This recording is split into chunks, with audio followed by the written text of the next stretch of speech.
When most people hear the word Iran, they think of modern headlines, nuclear tensions, sanctions, ayatollahs, and confrontation with the United States.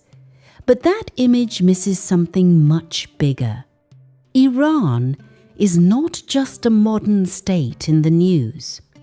It is one of the oldest continuous civilizations on Earth, older than most countries, older than most political systems, and far older than the headlines through which most people know it. And here is the real mystery. How does a civilization survive the collapse of empires, invasion by Alexander, conquest by Arab armies, Mongol devastation, foreign interference, revolution, and war, and still remain recognizably itself? Why didn't Iran simply become Greek, then Arab, then westernized beyond recognition? Why does it keep returning in different forms, but never quite disappearing? That is the thread running through this entire story, and it is what most people still miss about Iran. Iran's story begins with the civilization outsiders once called Persia. In the 6th century BCE, Cyrus the Great founded the Achaemenid Empire, centered on Persia and stretching from the Aegean Sea to the Indus River. This was not just another ancient kingdom. It was one of the first truly vast empires in world history, and it developed durable systems for governing many peoples across huge distances. That matters, because from the very beginning, Iranian power was not only military, it was administrative, cultural, and civilizational. Most viewers know the Persian Empire was powerful. What they often do not know is that Iran's importance does not depend on one empire lasting forever. The Achaemenids fell to Alexander the Great, and that should have been the end of the story, but it was not. Later Iranian dynasties, especially the Parthians and then the Sasanians, rebuilt Iranian power. The Sasanian dynasty, ruling from 224 to 651 CE, became the last great pre-Islamic Iranian empire and one of the major rivals of Rome and Byzantium. So the pattern appears very early. The state may collapse, but Iranian civilization reforms. That is the first big point most people miss. Iran is not defined by one uninterrupted government. It is defined by continuity through rupture. Dynasties change, religions shift, borders move, but the civilizational core persists. That is why Iran's history feels unusually deep. It is less like a straight line and more like a series of collapses followed by reassertions. Then came one of the greatest turning points in Iranian history, the Arab-Muslim conquest in the 7th century. At first glance, this looks like the moment ancient Iran ends. The Sasanian state falls, Islam arrives, and Persia is absorbed into the new Islamic world. But that simple version is misleading. Yes, the conquest transformed Iran profoundly, but it did not erase Iranian identity.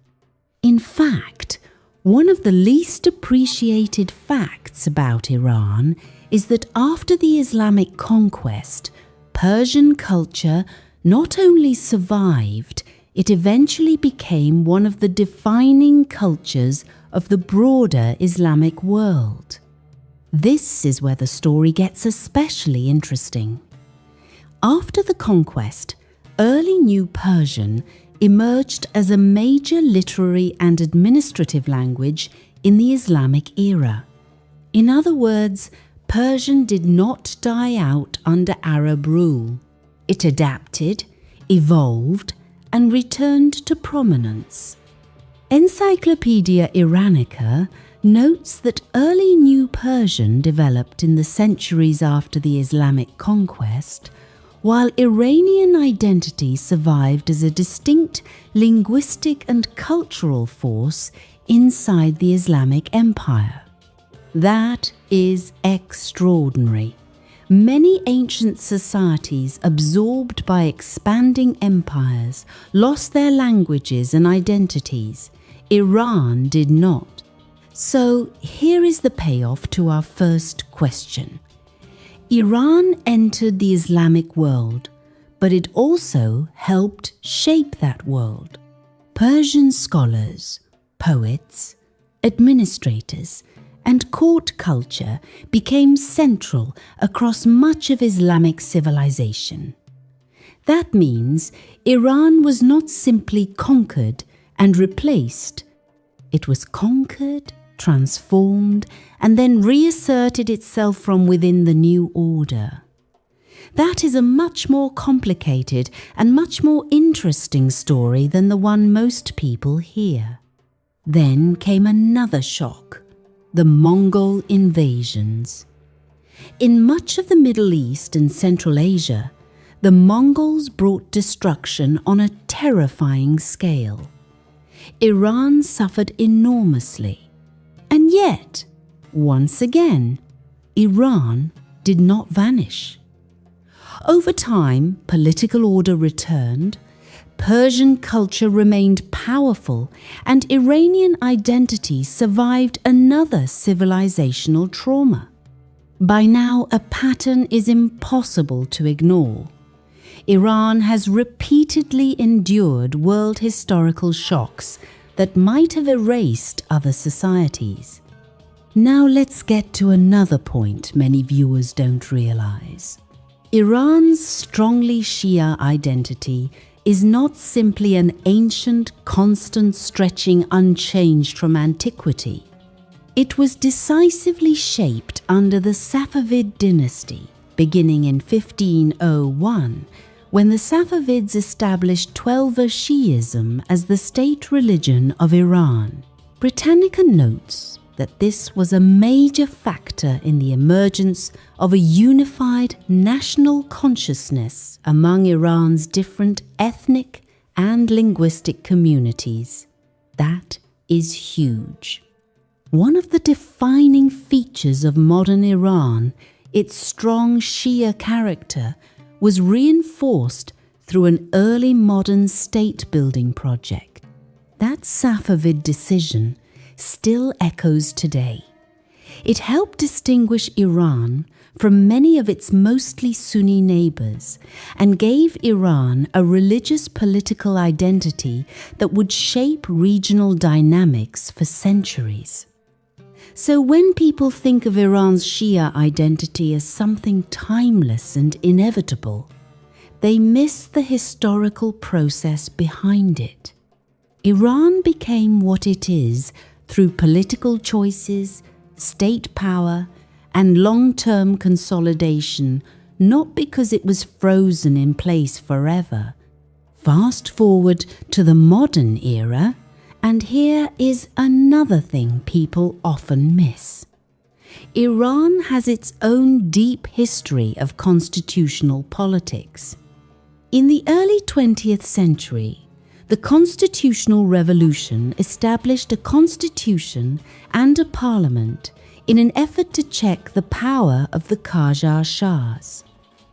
That matters because many people imagine modern Iranian history as a simple struggle between monarchy and clergy, or tradition and modernity. But Iran also has a serious indigenous history of debates over law, representation, sovereignty, and limits on state power. And then comes one of the most important modern events to understand, especially if you want to understand why so many Iranians are suspicious of outside powers: the 1953 coup. Prime Minister Mohammad Mossadegh had nationalized Iran's oil industry, and in August 1953, a coup backed by the United States and the United Kingdom removed him from power and restored Mohammad Reza Shah Pahlavi. Whether someone is sympathetic to the later Islamic Republic or not, this event matters because it became a defining historical memory. For many Iranians, it proved that foreign powers would interfere decisively when Iranian politics threatened their strategic or economic interests. That memory helps explain the next chapter. Under the Shah, Iran underwent ambitious modernization and state centralization. But modernization from above is never simple. It can build institutions, infrastructure, and education while also deepening inequality, repression, and resentment. By the 1970s, anger at autocracy, corruption, and perceived dependence on foreign backing had spread across very different parts of society. And that sets up another misconception worth correcting. The 1979 Iranian Revolution was not just a one-dimensional religious uprising. The revolution brought together a broad coalition: religious activists, secular intellectuals, students, nationalists, leftists, merchants, and ordinary people who wanted the Shah gone. Britannica describes it as a popular uprising involving a wide range of Iranians, from the secular left to the religious right. That matters because the revolution was broader than the political system that eventually emerged from it. The clerical leadership ultimately consolidated power, but the revolutionary movement itself contained many competing visions of Iran's future. And here we reach one of the deepest ironies in modern Iranian history. A revolution against dictatorship and foreign domination produced a new system that was fiercely independent but also authoritarian in its own way. Iran became an Islamic republic, a hybrid political order with elections and republican institutions on one side and a powerful clerical structure on the other. So if people try to describe modern Iran in one sentence, they usually fail. It is neither a straightforward democracy nor just a monarchy with religious language. It is a revolutionary state with layered and contested legitimacy. Then, almost immediately, came another catastrophe: the Iran-Iraq War, fought from 1980 to 1988. This war is often underemphasized outside the region, but it is essential to understanding modern Iran. It was devastating, prolonged, and traumatic. It deepened the revolutionary state's emphasis on sacrifice, defense, and sovereignty, and it hardened a siege mentality that still shapes Iranian political thinking. If modern Iran often appears deeply security conscious and suspicious of external threats, the legacy of that war is one major reason why. So, what do people still get wrong about Iran today? They often confuse Iran the civilization with Iran the current regime. They imagine the country as a frozen ideological block, when in reality it carries layers of memory. Ancient empire, Persian language, Islamic transformation, Shia state building, constitutional struggle, foreign intervention, revolution and war. Iran is not one thing. It is a long argument with itself about identity, authority, faith, independence, and modernity. That is why it keeps frustrating people who want easy categories. And that brings us back to the question from the beginning. Why does Iran keep surviving every attempt to redefine it from outside and from above? Because Iran is not just a government and not just a headline. It is an old civilization with an unusually strong capacity to absorb shocks and reassert continuity that does not make it stable, peaceful, or simple. But it does make it historically resilient in a way that many outsiders underestimate. That is also why contemporary developments matter so much. The debate over Iran's nuclear program, sanctions, and its place in the Middle East is not detached from history. It is another chapter in a very old struggle over sovereignty, pressure from outside powers, and who gets to shape Iran's future.